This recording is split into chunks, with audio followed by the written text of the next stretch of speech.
Hello नमस्कार। SSC CGL 2020 में selection लेने के लिए आप पे कितने मिनिमम मार्क्स होने ही चाहिए अलग अलग कैटेगरी के हिसाब से, और प्री प्लस मेंस का कितना स्कोर होना चाहिए ताकि आप अपना सिलेक्शन श्योर मान सको, इन्हीं सब चीज़ों के बारे में डिस्कस करेंगे। तो चलिए स्टार्ट करते हैं। सबसे पहले 11 फरवरी का ये नोटिस देख सकते हैं जिसमें आपकी मेंस की आंसर की आई थी और उसके बाद में प्री प्लस मेंस तक का स्कोर आपको पता चल चुका है। तो प्री प्लस मेंस जो 600 में से आपका जो भी स्कोर अभी बन रहा है, उसके बाद में डिस्क्रिप्टिव के लिए हमने एक बेस स्कोर माना है सभी का, क्योंकि इस बार डिस्क्रिप्टिव थोड़ा इजी हुआ था और जो टॉपिक आया था वो भी काफ़ी पहले प्रेडिक्टेबल था। तो इस वजह से डिस्क्रिप्टिव के लिए हमने एक बेस स्कोर माना है। इन सबको मिलाने के बाद आपके 700 में से कितने मिनिमम मार्क्स होने ही चाहिए ताकि आपका सिलेक्शन श्योर हो सके, इन्हीं सब चीज़ों के बारे में डिस्कस करेंगे। तो प्री से पहले स्टार्ट करते हैं। प्री की कट ऑफ देख लेते हैं अलग अलग कैटेगरी की। जनरल के लिए 132 है, ओबीसी के लिए 119 है और ईडब्ल्यूएस के लिए 109 कट ऑफ गई है। सेम चीज़ आपके एससी और एसटी के लिए 100 और 93 ये कट ऑफ है। इस कट ऑफ से जो जो भी प्री की कट ऑफ रही है उससे अलग अलग कैटेगरी में अगर आपके 20 नंबर प्लस हैं तो जो बाकी मेंस और डिस्क्रिप्टिव है उसमें इतनी कुछ प्रॉब्लम नहीं होती है।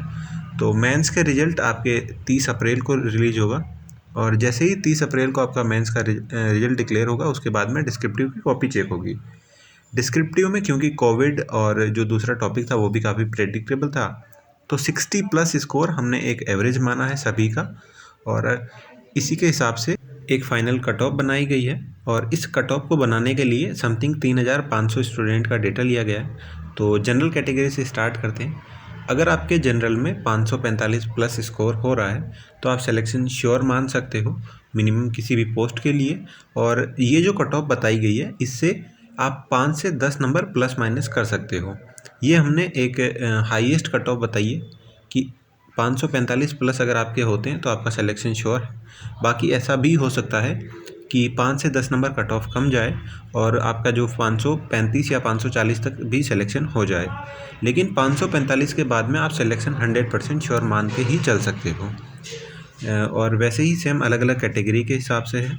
तो ओबीसी के लिए बात कर ली जाए तो 530 प्लस अगर आपका स्कोर बन रहा है तो सिलेक्शन श्योर है। और अगर वही सेम चीज़ 5 से 10 नंबर का जो डिफरेंस है वो हर एक कैटेगरी में वही मान्य होगा।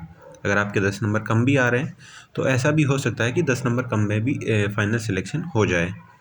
इसके बाद ईडब्ल्यूएस की बात कर ली जाए तो ईडब्ल्यूएस की प्री में भी सेम आपकी जो ओबीसी से कट ऑफ कम गई थी तो यहाँ पर भी वही सेम चीज़ रखी गई है। इनके लिए 515 प्लस अगर आपका स्कोर बनता है तो ईडब्ल्यूएस के जो भी कैंडिडेट हैं उनका सिलेक्शन हो जाएगा। इसके बाद में जो एससी और एसटी है दोनों की बात कर ली जाए तो एससी के लिए 500 प्लस स्कोर होना ज़रूरी है और एसटी के लिए 490 प्लस, और अगर आपका 480 प्लस भी होता है तो जो एसटी कैंडिडेट है उनका सिलेक्शन वहाँ पे हो सकता है। इसके साथ ही जैसे ही मेंस का रिजल्ट डिक्लेयर होगा उसके बाद काफ़ी कुछ चीज़ें और ज़्यादा क्लियर हो पाएगी।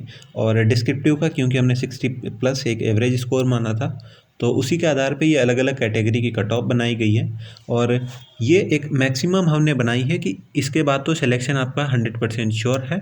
बाकी हर एक कैटेगरी के हिसाब से 10 नंबर कम पर भी आपका सिलेक्शन हो सकता है।